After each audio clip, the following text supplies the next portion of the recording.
Seperti awak nak Man. Dapat podium Man. Macam mana rasa tu Man? Alhamdulillah bersyukur pada hari. Saya hari ni bangga sebab saya datang tengok. Sebab sebelum ni dia jarang datang tengok. Lepas tu dia muat. So saya memang nak menang hari ni lah. Sebab Johor kan. So Alhamdulillah nombor 2. Saya tak nak cakap apa sebab memang try hari hari ni. So Alhamdulillah hari ni memang target. So nak cakap apa dah.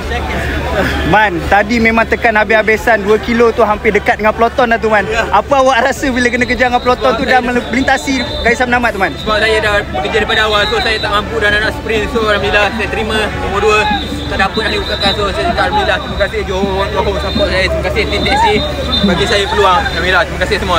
Last Man, esok start dekat kampung awak Man, macam mana? Saya harap orang kampung saya semua dapat support, dapat hadir, beri sokongan kepada tim Terengganu dan saya. Terima kasih semua. Woo!